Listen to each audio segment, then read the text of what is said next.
come out of their pains into the society. That's a long story. So, and not only them, including the family, 194 families of the Chibok girls, over 200 Chibok girls that are arrested. The parent of this, father and mother, have gone through a process of interfaith transformations that we have facilitated. Where do you get money to do all this work? Some of these were first supported by USAID, other by International Office of Migration, IMO, including UNDP, have given us so many support. And that of the Chibok first intervention was given by the governor himself, because the he governor said, of Borno who State can help me bring these girls back to normalcy? To reintegrate them. Reintegrate them, and we were invited. To reform them. But sir, And you that's asked Shetima. a good patient, Shetima, the present governor. What we are saying is this: we have, by every sense of humility, we're the first people to train NIREC. Nigerian Interreligious Yes. secretaries during Professor Obaje's time. Okay. And we brought the secretaries together to give capacity on how to run a NIREC of two different things, because that was a new thing in the country. And by God's grace, we started long before that institution. So we share this. Yes. But what we are doing today is that we are trying to inculcate this strategy, our forgiveness, and say we are an example. You too can be a pastor, you too can be an imam. Let's all Christians around learn to inch towards each other and live together as one. And sisters. You want to say something like that? I want to say something that the election is coming. Okay. And this period is a very dicey moment in Nigerian history, occurred in the past. And for us to make our own complementary role as religious leaders, the Interfaith Dialogue Forum for Peace decided to say we need to bring these 100 religious leaders together. 100 Muslims and 100 Christians. No, it's 50 Muslims, 50 Christians. 50 Muslims, 50 Christians, including other officials, about 20 of them, making 120, to come together in the presence and then with a presence of the Sultan and the camp, who is the president of the Nigerian Supreme Council for Islamic Affairs, and camp president, Mr. Sunday, Reverend Ayokunle. Dr. Sunday Ayokunle, the camp president of Nigeria, Christian Association of Nigeria president, they all together with us to reflect and say, Sunday. It's Samson. His name is Samson. Olasukwabi, Ayokunle. We have them together and they are with us to say, religious leaders, our contribution to maintaining free, fair, non-violent electoral process. Before I ask you in one word, what will be your last word? Very soon, we are going to discuss the role of religious leaders in ensuring peaceful election. Very soon. If we have somebody to sponsor, I would have loved people to help me bring these two great men together so that we come and discuss election and prevention of our crisis during election. I would have loved to have them 2 consecutive weeks together, but we are waiting. If you get any help or support, they will bring great help. One word, your last word. Just one word, because we don't have time again. Don't get killed. Don't participate in violence. Preach Christ. Live like Christ. Thank you. That will give us peace. Imam. You cannot be true to your faith and tradition as a Muslims until you are free of hate and fake news. Stop hate. Stop spreading fake news. Whatever you say, Allah is going to hold you accountable on the day of judgment. You must do everything you can to save your nations, to save your community, to extend a sense of security to your neighbor. That is my message for you at this important moment. That is that message. God will hold you responsible. Until we meet next week, same station, same time, do not try to miss this program because it is for you. Until we meet next time, say bye-bye.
Information is power. Everyone wants power. So feel powerful with the NTA News mobile app, the one-stop information center. Real news at your fingertip.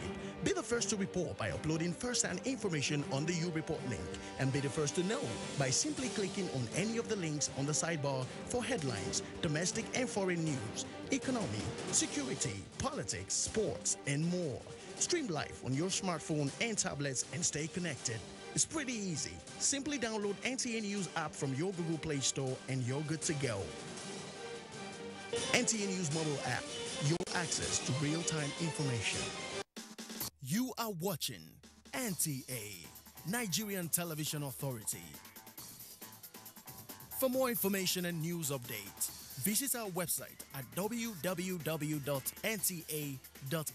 or you can follow us on Twitter at NTA News Now, or you can like us on Facebook at NTA Network News. Stay connected on our YouTube channel at www.youtube.com/NTA News Online. Watch our live stream at www.nta.ng/live. NTA, you can't beat the rich.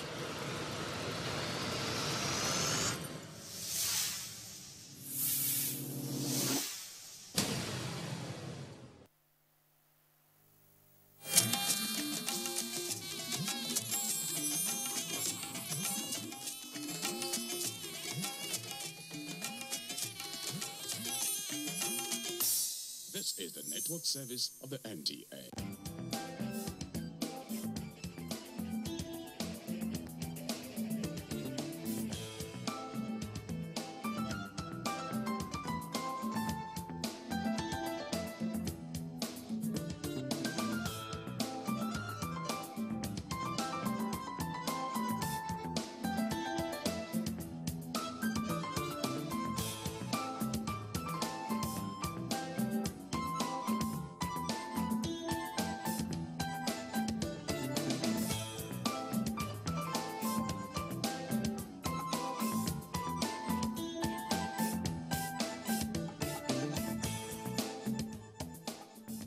It's good to know that you are there. Welcome to the conversation. And today, something is bothering me.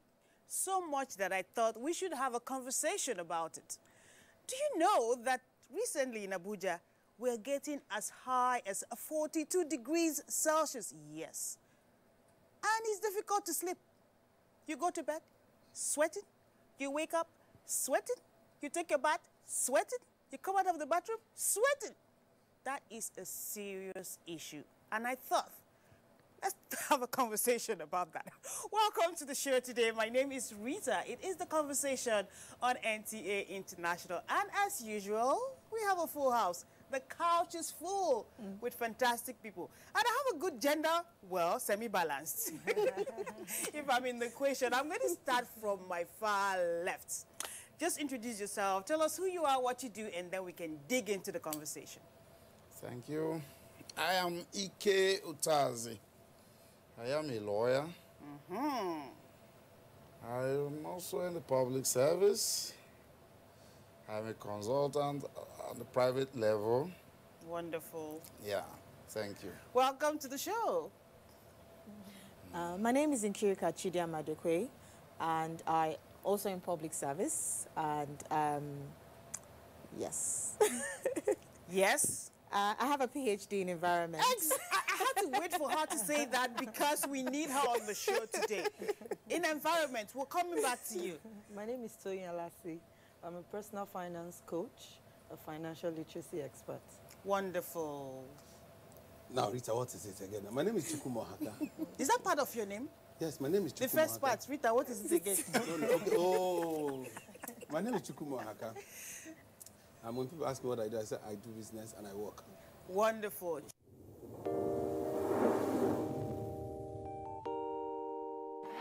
When there's a child out there that's not getting the same that your own child is getting, the difference will tell, and there will come a time in the society where that child is going to take its pound of flesh.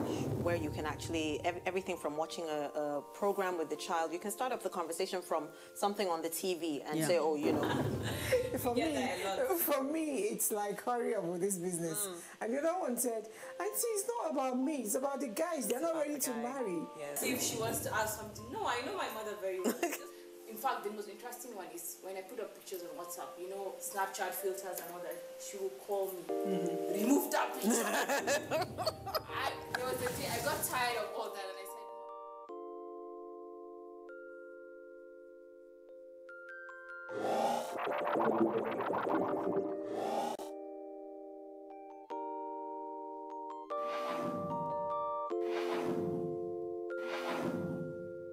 I don't think in gender boxes at all. I just get on with it. A man that would dare to ask the wife, who do you think you are? That is a real man. In fact, our husbands are our firstborns. The husband needs more attention than even the children. It's not only about work, it's not only about family. They need to take the time to look after themselves, and we don't do that. They took my money. I paid every fees. I never asked to be hoisted as a governor. I wanted to be allowed to go out there and contest for the position of governorship candidate first. There's nothing greater than looking back and seeing that while you were aspiring, you were able to inspire others. Empowered to women. Yes, we need to have more women, more multitaskers around Nigeria to get Nigeria working. Definitely.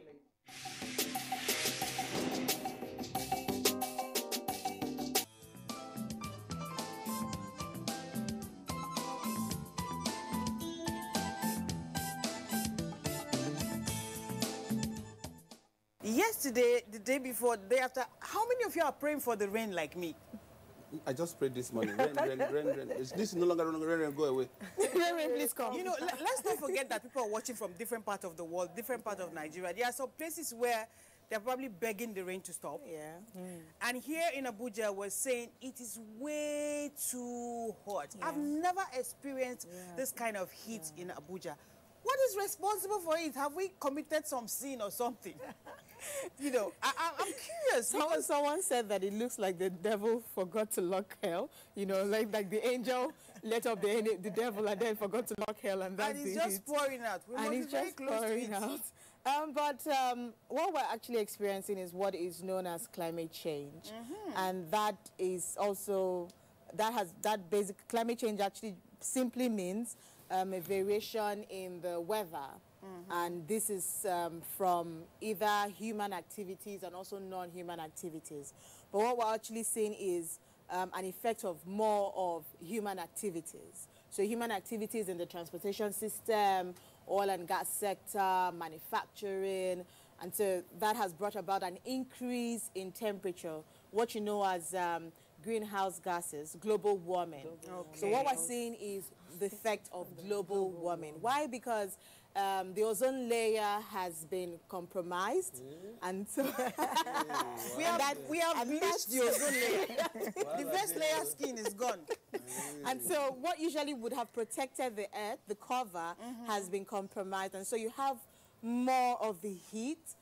So you're sorry to bring this bad news, but unfortunately, there's going to be more rising temperature, according to the IPCC report. Because Africa is one of the most vulnerable continents. So you're going to see rising in temperature, you're going to see more flood, you're going to see adverse effects in food security. Oh my goodness. You're going to see more of malaria, unfortunately, and cholera, except something is done. And unfortunately, again, Africa doesn't contribute much to the greenhouse, to global warming emissions, but she's going to suffer it because of her low adaptive capacity and also where she's also situated. Nigeria is going to see more of it because Nigeria is part of Africa. And so we're going to unfortunately experience more of these 42-degree heat. We're going to experience more flood. We're going to experience more ways, because we have flood, you also have some areas like we've noticed that don't have water, don't have rain. That disparity is going to continue. So where we are now at the international level is talking about mitigating climate change and also having adaptive strategies. So perhaps that's what we can start doing. Adaptive strategies. Let me say it like a professional. Now, that simply means things we should do to be able to, you know, I use the word again, adapt to what is going on. In early February, early February, I was in Lagos. And when I woke up in the hotel room, I heard sounds that sounded like water dropping on the roof. I couldn't believe it, and I opened the window. I quickly went, what? It's raining! And people thought, what's so strange about that? I'm like, Abuja, they stay. It's different. Until now, we're still begging for the rain to come. Before we look at all those adaptive strategies that we can take, let's see, how are you coping? How are you adapting to the weather now? Because we'll let her tell us what we need to do, how we can probably make things better, help the ozone layer to stop bleaching. But how are you coping? I see you're still wearing suit chooks. You're still a gentleman, like Fela would say. But my job has made me feel like when I wear suit, it looks like I'm wearing normal shirts. Because it's something I do almost on a daily basis. Okay. Even in the highest point of the heat, I still wear suit. I'm sure your car is as cool as this studio. Maybe cooler, okay. No, okay. but do you know, one would think about this. My concern is not on people who can afford this luxury of trying to quench it. Somehow. My concern goes to these people who are living in Bacha, people who are living in homes where 4, 6, 8 people are in one room, and the ventilation is very poor. My concern goes to those people who are hawking. Yes. Now, the focus is not how I survive. Because by the grace of God, you could see that I can do the artificial way of surviving it. I could have my ACs on. I could have... If you have power. No, even if you don't have power, you could have generator on. What it could attract to one individual is higher cost of living. Now, you could now, if you used to run your generator for like 2 or 3 hours, you could now run for like 5 or 12, 10 hours. But what about those who can't afford to do the generator, whose house already is in a very difficult situation? How would they survive? Because we're talking about cholera, we're talking about malaria, we're talking about all these things. These are also human beings. They live here. There's also the other ailment that says that they say heat cuts. What is it called now? The one that causes meningitis. Meningitis. Yeah. Now, Dr. has said something. What is government's plan? What are they doing to see that these people, because we pay tax, to see that these people... Yeah, I pay tax. To see that these people, they are all Nigerians. Yes. We are talking about heat. Some other parts are talking about flood. Give or take, there is a mishap happening somewhere else. Yes. What are the plans? Why are we proactive? Are we waiting for it to happen before we come and say, we'll take action? What are we doing? Because I'm concerned. When I drive past those areas sometimes, I feel so bad. And you see, there is nothing you can do to help this, because if you start it, you will also not be able to take care of yourself. Tony is just shaking her head. Like. Because I feel for them, you know, it's easy for you to say, I was discussing with my husband yesterday that really some people don't feel this heat. Because from AC car to AC house to AC clients to AC, they don't feel it. And I was telling him, it's actually maybe in their on pocket the side of the divide that you do. Yeah, in their pocket. They don't feel it in the body maybe, but their pockets. They may not be feeling it in the pocket because there's always supply of the money to take care of the bills. So it's really those people who have to go out. So one of the things I'll say is you have to dress light.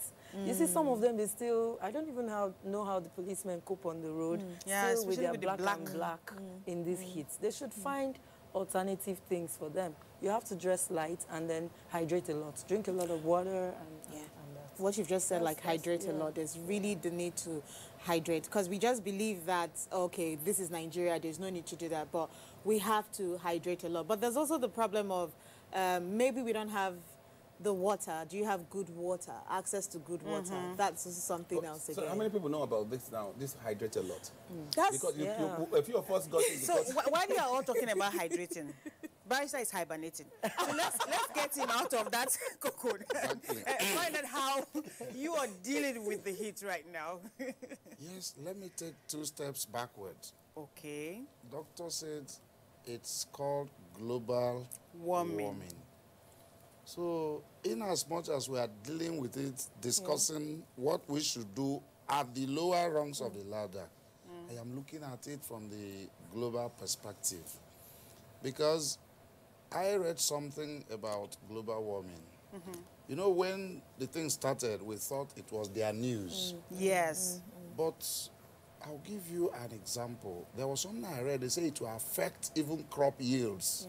And I flashed my mind back to my village when I was living with my parents as a kid. The harvest used to be very bountiful. This cocoyam was nothing. Now, to see cocoyam in the village is a pro. They say there is something They're becoming very tiny. My mind now went to this issue. Even childbearing, it will affect so many things. I read it, I shivered. So it is something that requires serious engagement at all levels. Internationally, nationally, down. How many people know about this? None. That's true. And we are still engaging in so many disruptive activities. As we talk, the disruption is at its peak. So while we are talking at this one at the small level, we should be engaging at that level because it is not, it's something beyond any one individual or group. That's true. So that is my worry because it's a calamity. That is already happening. It's not waiting to happen. If it was not for education, you would say that the gods are angry. Because that's the only thing they would have said. Maybe they are. They would have said the gods are angry. What do we do to please the gods? Yeah. But this time around, the education has taught us this. That is no longer the gods. Because before then, if our fathers go to the farm and the harvest is not as much as bountiful as it used to be, they say who offended the gods. And then they'll call for sacrifice. Yes, they call for sacrifice. But now, it's nothing like the gods again. We have the gods in various strategic positions. Now the gods are not to blame. The gods are not to blame now. The gods are not to blame now. Doctors should be in the position to tell us what they are planning to do. Because it's as it is now. Yes, so because they said Africa doesn't contribute much to it, but she doesn't. But we're going to. We're going to be at the receiving end. Yeah. Why is that so? Like I said, because of our low adaptive capacity. Going back to agriculture, Africa depends on rain-fed agriculture.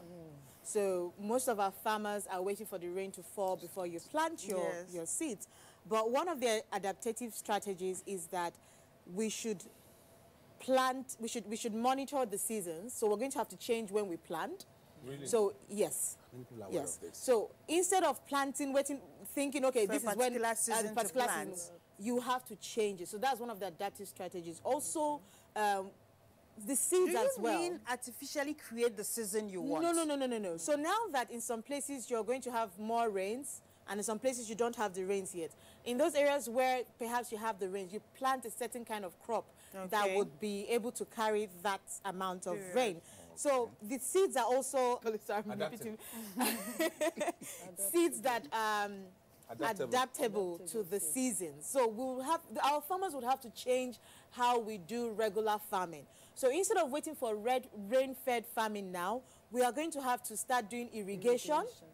We're going to have to start building dams. We're going to have to start, instead of doing tillage as well. So there are certain mechanisms we are going to have to put in place. But the farmer in my village may not understand these things.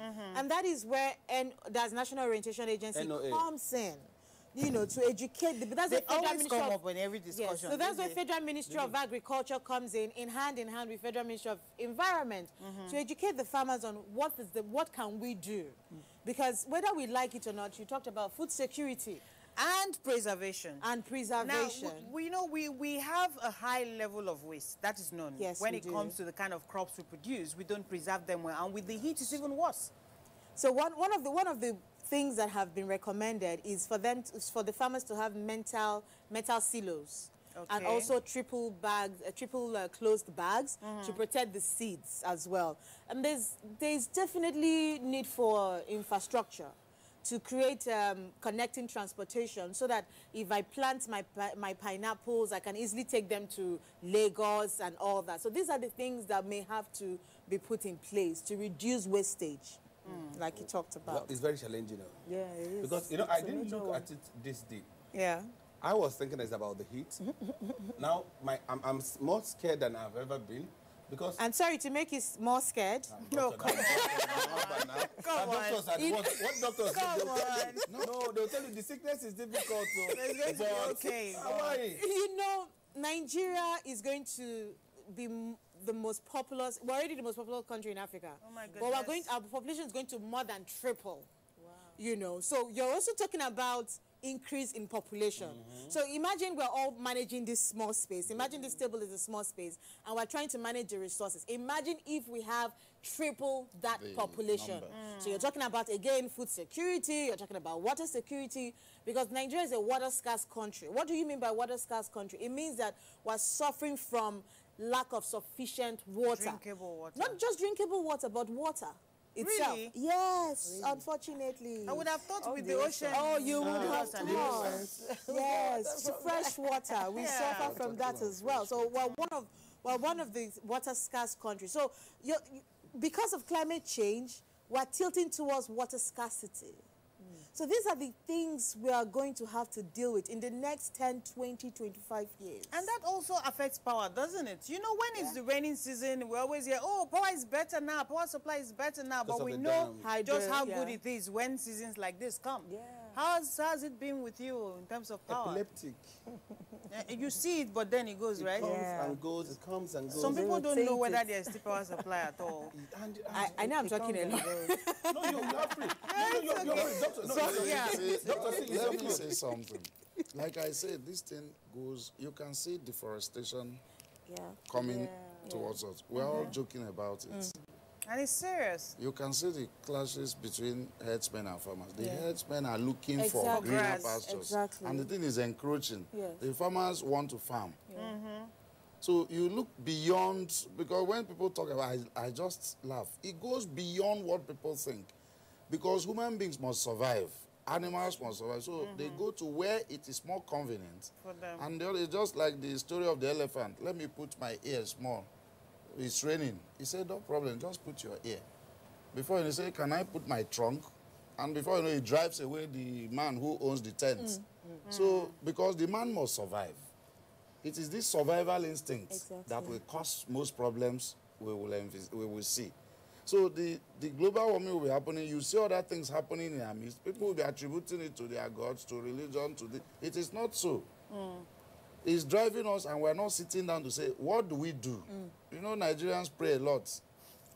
We pray a lot. I'm a Christian, but I don't have time for that. I think, what do you do? Prayer without works does not work, does it? She is proffering solutions, practical solutions. But when we discuss it now, the people that should act know about it. But we always think it is something that will happen overnight. We can have a long-term plan. As individuals, there are different habits we have that also impact on the climate. For instance, I attended a training sometime last year about reporting, and then we talked about climate change and how journalists should treat the issue. And since then, when I go shopping, I limit the number of bags I take. Yes. You know, when you go to some of the shops, they put your goods in one bag and they put it into another bag, and you don't have a use for it when you get home. You just trash it. And those things take so long or maybe never decomposes. Have we ever wondered why when you go abroad, they tell you to pay for those bags? Pay, Yes. And so it cautions the way and the ones that give, they use paper bags, not polyethylene bags.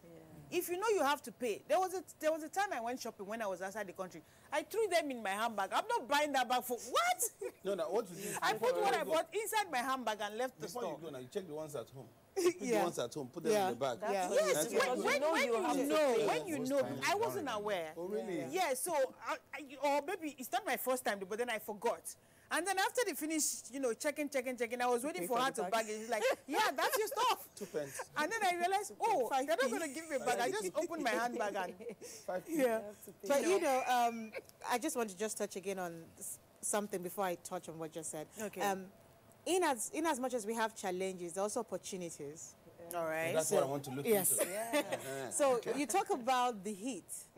We can harness that. So that's why you have solar panel, solar energy. Oh, okay. So as we have more sun, we can actually generate electricity from solar. Nice. Yes. I can use an example. In Hull is in England. It's a very windy place. Yes, so so what they've done is they have more wind farms to generate electricity. So Nigeria can actually, in fact, the northern part of Nigeria can actually become our electricity hub because we have the sun there. Yeah. So we can have a lot of solar panel to generate electricity. So that's the opportunity there. That's actually an opportunity for public-private partnerships to do that.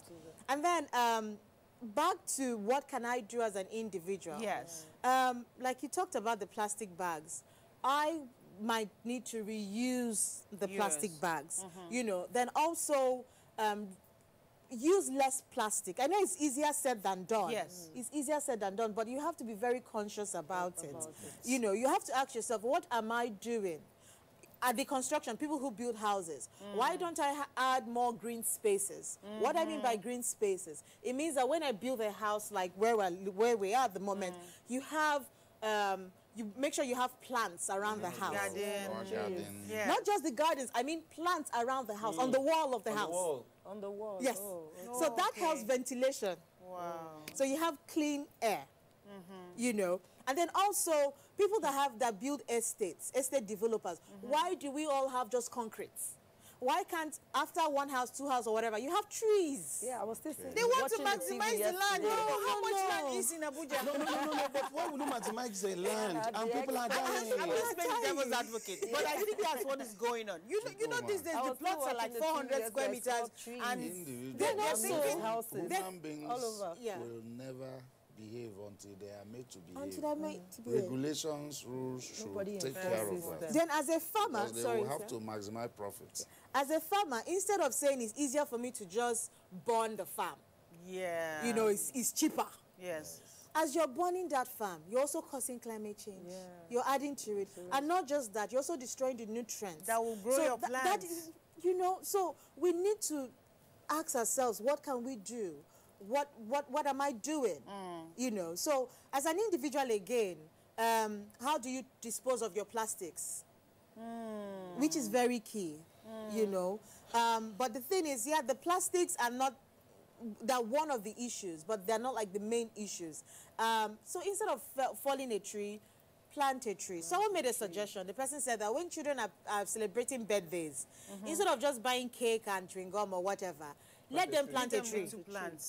So we have to get that culture, you know, of planting more trees, because that is one of the ways we can stop the erosion and also combat global warming. But to speak about issues that concerns, since we're having a conversation, see, once in a while, like I am wearing now makeup. Yeah. What climate change is doing to women and makeup right now? You are laughing. This is a very serious matter. You know, with the heat, you leave your house, maybe you're going to the office. These days, except I have to come on set or I have an important meeting to be at, I try not to wear makeup. But of course, imagine if I came out with all the heat and I didn't wear makeup today, you would have wondered, what's in the happen for conversation today? But seriously speaking, when you wear your makeup with this kind of temperature and you have to be outside, it is mask up. No matter how light you had it on before. Even we had to powder the faces of our gentlemen 1, 2, 3 times because they were shining, literally, from the heat. How are you coping, Tony? Before you tell us about your wife and the ladies around you. You adapt. Well, as a lady, I take my handkerchief, just dab from time to time. You dab from time to time, because especially if you have an oily face, you have to. Like I do. Like I do too. So I have to dab from time to time. Maybe just use the powder brush. If you have a meeting, but if you don't, most times I'm not wearing makeup. If Yeah, I don't have you a just allow your meeting, skin breathe. Yeah, breathe. So I just clean up and then I'm like that, except I have to go for a meeting or stuff. I don't wear makeup. And I keep a bag of wipes now. Yeah. So more business for yeah, us. a bag of wipes, because you know when you don't wear makeup too, there is the sweat and the shiny thing on your face. I just clean off often, and then maybe I just use white talcum powder to just make sure my face is not like green light district, if you know what I mean. Also, you don't even wear makeup, do you? She doesn't. But sorry, let's talk less of the makeup thing. We talk some of it, though. No, Rita, see, now, what do we have to say to schools? Because we need to give a message. What do we have to do or say for schools where they have these kids packed all together? Is it in the classroom now, even boarding schools as well, where you have bunks that have how many students in one particular bunk, one particular room? What should they do? Because, you know, most of these parents we talk about can't afford to get their children into schools where they can have this semi-whatever kind of hostel. How do we tell them, the owners of these schools? Because you see children go to school, come back with rashes, and you begin to check, how did it happen, how did it happen? And aside that, what about those who get put to bed newly? And they're living, you see, it's serious. Whatever we can say and however we can bring it up, so that people can, if it's NGO, if an NGO you can do assist, come up with a program with this and see how people are suffering on this. People are suffering. You see a lot of rashes on children, and these are not rashes they go to school with. They come back with rashes. They come back with different kinds of ailments. How? I'm going to go back to you because you are the environmental and the inhabitant of the environment specialist. One thing that is very rampant when the weather is hot like this are those long brothers. They become very migrants. The reptiles. They move a lot. I remember sometime last year, people even had stories of having reptiles coming out of their toilets. And, you know, we had even incidents within and outside of the country. How do people cope? How can we manage that kind of situation? What should people do now that the heat is so much, whether they shouldn't leave their door open and you need to get fresh air? So how do you manage? I don't think you can tell people not to leave their doors open, because how else do you get fresh air? But you're going to be more vigilant. That's what I would just say. Okay. You're going to have to be more vigilant because you said surviving. The elephant and the man. So these animals have to survive as well. Oh my goodness. Yes. They're going to have to survive. They come to where it's cold. Yes. But you're going to have to be more vigilant. That's just what it is. You almost scared me. When you said you're going to have to be more, I thought you were going to be saying accommodating. You can share your space with them. I hope that people in authority are listening, because I've gained a lot sitting here, listening from you, so and listening to you rather. I believe that if this message is taken down to those who can afford to watch NTA, because not everybody can afford to watch NTA. That's true. If there can be a way where every week a circular is sent down, people are spoken to, those areas that are mainly going to be the areas that these things are going to be high on.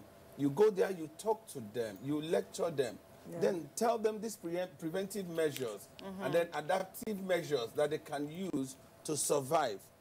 Leave us. Why I say leave us is not because we are not feeling it. Someone walked into my office the day before yesterday and we were talking about it. And he was talking about the heat in Abuja, and I asked him, are you feeling the heat? Because it's one big man I know. I asked him, are you feeling the heat? I know how your car is. I know how your office is. And I know how your home is. So when we talk about the heat in Abuja, you're not feeling the heat. There are these that are feeling this. Those we know that are feeling this heat.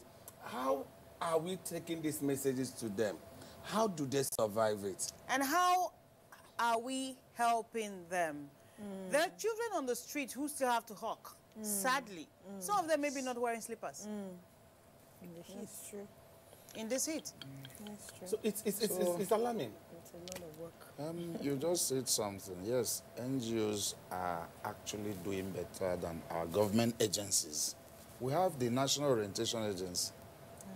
How many times have you seen the advance with their public address system? Different languages, record the message, Hausa, Yoruba, Igbo, and some other languages.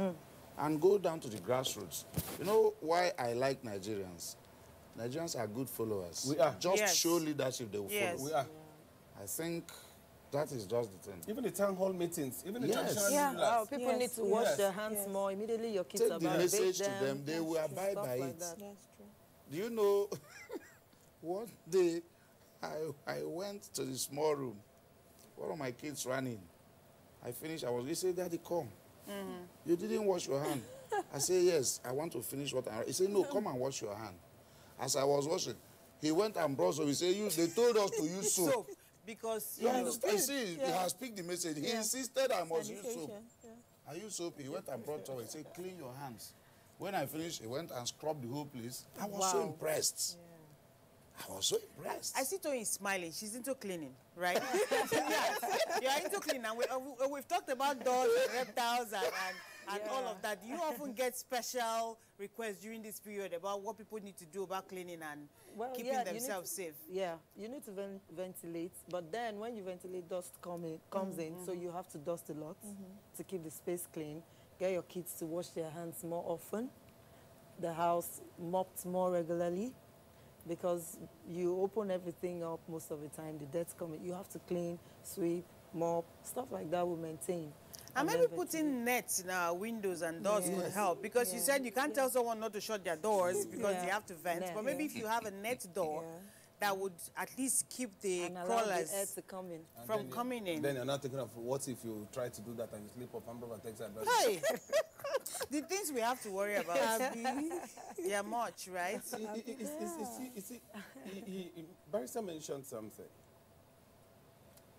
I never thought about that. This issue of doing these messages in different languages. And sending it down.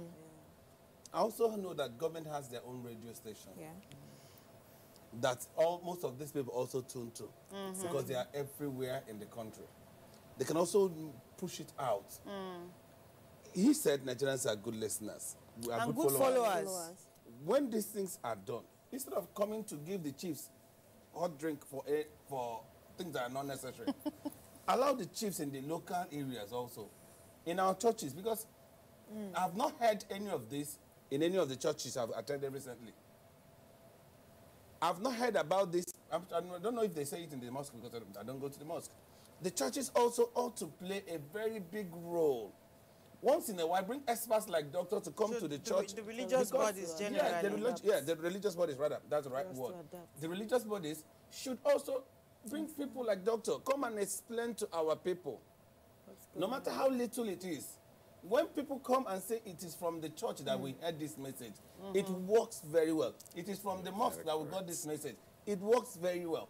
Let's take it to every individual say it, because I didn't know that even in planting, you have to now change how you plant. If I was a farmer, I would have been going by the old way that I knew growing up. And the results wouldn't have been good. And you could see that some farmers complained that they had poor harvest. The result may have been as a result of them doing the old way without putting into practice the new system that they have inherited. That affects the and as well. It's bringing up poor results, and we're saying we're having poor products, and you don't know that it's the climate change. Information is key. Those who are involved should take it. I agree. And speaking about those who are involved in cure, it would be nice if we can get, like, in a layman's language, okay? I have to emphasize that. What people need to do as individuals, no matter how highly placed or lowly placed, if you know what I mean, you are, to cope in this situation, and what the don'ts that they need to do, so we are not adding to the problem we already have. And like I said earlier, basically, we, as individuals, we're going to have to change how we live our lives and what we do. So we talked about plastics, basically, which is one of the issues. We also talked about, I also have to add, energy efficiency. How do you mean? Buying energy-efficient light bulbs. Okay. To reduce the global warming. as a woman in the village, what do I do? In the village, what do I do? It means that I have to stop burning grasses, burning the farm. Stop bush burning. Bush burning, indiscriminate bush burning. I have to stop it because it's not good for the environment. Sorry to cut in before you continue. When it comes to bush burning, there are some habits that also leads to bush burning without people knowing. Those who smoke, they just throw their cigarette stump. Not just in the farms, but even in Abuja, in cities, you experience that sometimes. That has to do with now the lifestyle. Exactly, lifestyle. I was waiting for you to finish. Okay, all because right. I was going to say, after we finish this, what about lifestyle? All right. Meals. Let's allow her. One of the options they've said, I know a lot of people may not agree, is to eat less meat. Because cattle is one of the main emitters of greenhouse gases. So yes. So one of the things they say is eat less meat. But I know people may not really want that. Hopefully we don't get sued. No, the last time someone said this, there was a court case. Because we need to know what lifestyle is important. So how can I cope as well? Like, like you said, wear lighter clothing. It's very necessary. It's going to get hotter than this, unfortunately. Please. But wear lighter clothing. Drink a lot of water. Drink a lot of water. The schools as well. But the thing is, you can't really tell. I think it's actually the parents who need to tell the school how many people they should admit. But everybody will say, how can I accommodate in a class? But somebody will say, so you want them to admit your child and not admit my own? So they should grow the school, build more classrooms if you want to admit more people. That's for the government school, right? As for government school, as for private schools, they will say funded. So this is really quite tricky. It's not a here and there. It's quite tricky, but we'll need to change our lifestyle. We'll need to change how we do things. So I would say drink more water, wear lighter clothing. Each time you say that, don't cut the trees down. Don't cut the trees down. Think about the trees. More trees. Before. There is something. You know, we've been talking about these issues and how we go about it. And I was just thinking aloud. We're talking about global warming, deforestation, and the rest. Do you know that the real casualties are the people in the urban areas, not people in the rural areas? Of course, because I love because my village. they are still very close to nature. Yes, that's true. If I go to my village now, I can sleep outside till daybreak. And the kind of air you receive there, no AC will give it to you. But you don't attempt it here, they will come and pick you. So, and the population is more choked up here. So actually, if I take it beyond here, that's why I'm thinking aloud. If the government provide infrastructure down the grassroots, half of people in Abuja will go back home. And these things will come down. So people are cramping here because they are looking for greener pastures. The greener pasture in the pockets, not the real green. Not in the fields. So if you develop the country, so many people will not come here. So it is those in the cities that you need to go to Pape. I went to a place to see somebody who gave birth. It is an L or U house. 20 rooms. 10 on this wing using one toilet. 10 on this wing. Because when I said I wanted to be, what I saw, I held until... Yes. That was 2014 or 2015. It was terrible. It's better. In fact, I jokingly told the person that took me there, say, it's better these ones go to the village. I said 20 rooms, 10 on this one, 10 on this one. There's going to be an and each room has they cook at least 2 persons. You just said you went to see someone who had a baby. So that room probably have 4 or 5 persons in each of the rooms, maybe. So the young man, the wife, the mother of the wife, the sister of the wife. Because everybody wants to stay in the fact, we didn't sit and we came outside to sit because the room was full. So when I look at this, those in the village are better off. They have space. That's the truth, except that they cook with wood and the rest, which is also contributing to the problem. But the one here is worse than what I see. But there's going to be increase in urbanization as well. more people are going to move from the rural areas to the urban areas. In search of a better life. In search of a better life, yes. So that is something that is going to continue. But as well, we talked about what can I do? Mosquito nets. You're going to have, because prevention is better than cure. Because you said there'll be increase in malaria. There's going to be increase because of the heat. Because of the heat, yes. And then also, if you can fumigate where you live. Sure. Fumigate. That's something else again. Fumigation is quite key. Yeah, those are the things. Let me say something about fumigation, because you talk about fumigation now, people will be saying, how can we fumigate in a public place? Now, because people are watching, it's not good for one to be an obstacle towards the fumigation. If in my environment, I want to fumigate and I want to pay, like, assuming it's 15K. If you people are 10 living in a compound, contribute to make it possible. Don't wait for landlords to come and fumigate, because most times people think that they're doing it for the landlord. Within themselves, they should come up and say, let's do this within our environment to help ourselves for our environment. Remember in the last episode, we did talk about ownership mentality. Yes. If we begin to take this, I know we also push it to the government. And who are this government, I say? Me and you. We are the government. So if we begin to personalize it, now a lot of things have been dished out here by Doctor. Doctor has said a whole lot. Now it's left for those who are listening to now begin to implement. Because you see some people will take all this in and say, they will sit there and say, it's government, we're waiting for government to, you see how this place is, we're waiting for government to, and somebody is bringing up the idea of fumigation. And you say, how can we do fumigation when government can do this? It's government's work. If it is 15,000 and your own role is 1,000, bring it out and pay. The health you have is for yourself, not for government, not for me, not for any other person. The reptiles as well. Yes, it keeps the reptiles away, it keeps every other thing that could harm your body, harm your children. Because if we can take consciousness of being healthy, putting our environment okay, making it look good. Like, imagine what he said. It wasn't spirits that came and defecate that place and make it bad. People made it bad. The place is, I mean, you don't even need a spirit to get that place looking bad. With the number of people to work. Come on. But it could still be possible that they use and they flush. An economic expert once told me that so long as your bathroom is how many minutes away from where you are, or a second, if you have to leave your room to go outside to use the restroom, that you're poor.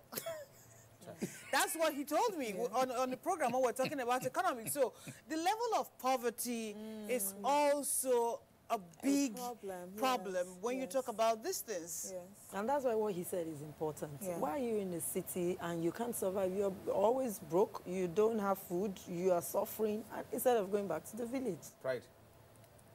So everybody wants to say there is this I live in Lagos, I live in Abuja even thing. When that it is Gwagwalada, you stay. The person will ask you, so you came to the city, you don't want me to also come to the city? To go to the village. And there, do you know? Because I'm always wondering, you can't pay your rent. You're chasing people for money all the time. You have a house in the village. Why don't you go live there? And there are lots to do in the village. There's a lot. Very many things you can do in the village. There's a lot. Because when I you go... You don't pay rent? You don't pay rent. And yes. Even if you do pay rent, it is very cheap. It is very affordable compared to what you pay. And you can wake up in the morning and go to the farm. No, that urban mentality, I was at home in December. Along the line, we needed 2 chickens. Do you know, in my own village, it was only one woman that her own was remaining. We were buying at 6,000. And I was telling the young kids going to school, I said, can't you form a group and start raising this thing? By December, you are... When they spend a lot of money. These people that are telling you they don't have money are also spending money to buy data. And they're on Instagram. So, after talking to them, we have agreed to set up a cooperative. We are working on it. Because I was telling, look at how much I'm buying chicken. What are people doing? You watch TV, you do nothing. Youths in secondary school. So there are so lot we can do. But nobody wants to really soil his hands. Everybody wants to wear tie. And be a gentleman like that. Like Fela would say. You know, there's something that cropped up when we're talking about fumigation sometime. Whenever this comes up, some people will laugh at me like you're being, what's the word now? I'll find the word later. The use of bitter cola. Yes. Oh, yeah, bitter cola. Garlic. And stuff like that. Some people say you're being too spiritual. But it's medicinal, right? It is. It is. So it is. Where our house is in the village, we have lots of reptiles. So what my dad did was he put bitter cola on every spot, and it actually did repel them. Really? So yes, I can attest. I'm buying some after the show. So yeah, there are things we used to do, or we call them traditional ways. Yes. So we could go back to those traditional ways. Some people think of it and be like, oh, that's a fetish thing to do. Yes, Or yes. you're being too spiritual. Well, that's why we're talking about it now, There are right? plants you have around your house that will chase them away. Plants, Why is that not exactly. fetish? There are plants too. There are plants too. I know camphor plants, the camphor plant. Where you get when you said camphor, I thought of the one that there's a camphor plant where you get the camphor oil from. Okay. It also is it repels these things. Yes, No, it is. okay. Now you see, it's So becoming more plant the beautiful. rights, around your vicinity. Get bitter cola and garlic, not in your pot, but maybe around the windows. Bitter cola, because some people don't like the scent of garlic. No, I don't. And some people are allergic to garlic. Oh, okay. Yes, some people are allergic to garlic. Okay, so check and be sure you're not allergic to it before you use it. So you don't say the conversation people told me. Be sure you're safe with whichever option you're going for before you use it, because it's very, very important. Well, the climate is changing and we are having a conversation. But one thing we do know is whatever happens, we can adapt. Yes. Depending on how we behave. Behavioral change is very important, right? We all agree to that. Yes. Dress appropriately, clean your environment, use nets when it's necessary. It's almost necessary everywhere in Nigeria for you to use nets. If not to keep the reptiles away, to keep the mosquitoes away, you need to use nets. Maybe we can also talk about getting, what is the word for immunization, right? Yes. Against the preventive measures for the meningitis and stuff. Exactly. Sometime last year, there was call for people to go and get immunized. Vaccination. I didn't do it eventually, sadly. Okay, but another year has come. Yes, I should get immunized. Have you done so? Vaccinate. Vaccination. No, but it's not. I've not heard about. Once we hear about it, first I push my children to go and do it. No, my children did. That's we always do that. But do you get to do it eventually? Is the next step. That's true. It's very important we do these things and then stay safe no matter what is going on. Also, it's possible to have plants in your homes. Yes. You know how we have those flower pots? Yes, inside the house. Inside the indoor house, plants. Yes. Indoor plants. It would also it's very help good. the air as well. Really? Yes, so when you talk about green spaces, you know they breathe in the carbon dioxide you take, you breathe out, and then they give you oxygen. Yes. So you have airy, so your house will be airy. Yes, yes. Pay me money. No, but you have to send your bill. So you have to give it to Rita to come. And Rita knows what to do. Oh, I do, right? You can help me pay in advance. Look, one thing I'm known for is you pay the bill and send me the receipts, okay? Make sure you do that so I can keep records. All right, that's our conversation for today. Thank you for being a part of it. Now you know you need to stay safe. The environment is changing. Climate change is for real. So dress appropriately. Keep your environment clean. Get mosquito nets. And, of course, stay safe. And we want to say a big thank you to our friends at GNC Pharmacy for being so fantastic, giving us some goodies, and, of course, helping us out to make our set look better. But I'll tell you what, they're going to do more. You see, I talked about makeup earlier.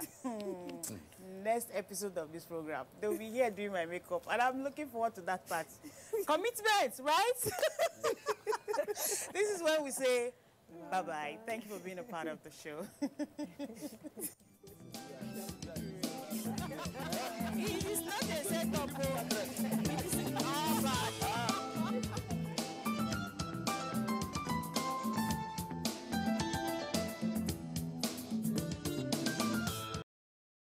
Governance, starting from even the third tier, a situation whereby a teacher in the local government cannot aspire to go to local government council. It is not good for us. We should do a retool of governance in such a way that you don't need to resign from being a teacher, from any civil service you have, before you can go to council. You can only take sabbatical and then you can go to council. If we do that, like he mentioned, leadership recruitment. We can start having quality people going back to local government council. You've never seen any local government council doing a budget of the people whereby they go to the town union or town hall and say, what do you want us to put in this budget? Rather, you find the governor coming once in a year to do a town hall meeting in the local government council. Something is wrong. So we are not getting it right in terms of our leadership recruitment. We must get back to that. We moved away from parliamentarian system, saying that it wasn't right. But now we came to presidential system, yes, which is, in the way it is practiced in Nigeria, it is loaded with mega dose of corruption index. So we cannot fight corruption with the present government structure the way it is. A situation where you have an elected man not having a mentoring, input, yes, or somebody to look after, like we have in some other clan where they have a mix of the American system and the British system. Take, for example, the French system. Yeah. So if you are elected into parliament, ministers should come from those who are elected, so that they will know that if we're not doing it right, our colleagues will bring us back. Yes. But a situation where you have those in the executive are seen to be separate from those who are in the legislature. And there's always this fight, going on between the between the legislature holding tight to how they want to dictate to the executive. So there has to be a retooling of our governance model in order to enable us fight corruption. But before then, you should know we are a demographic time bomb.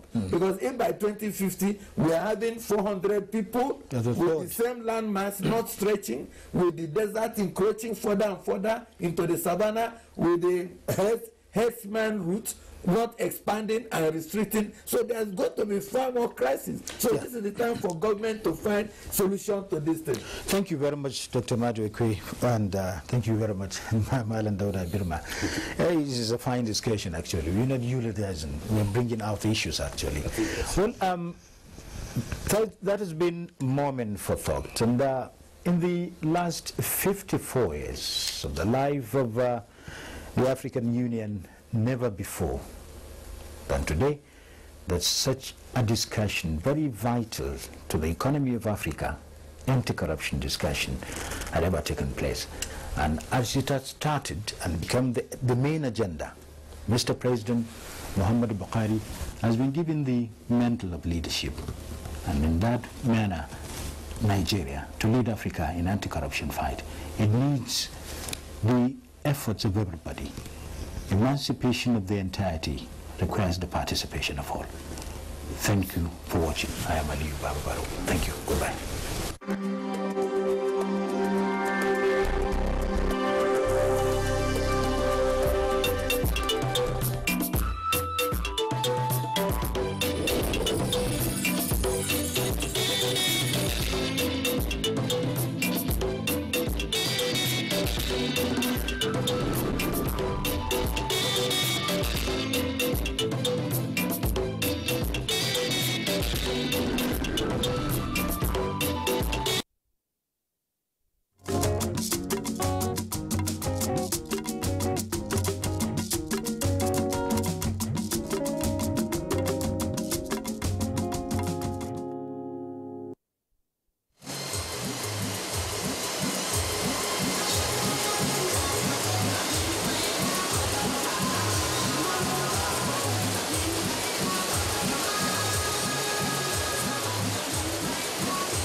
ka daure ba don zo ne ka daure ba ka dawo kan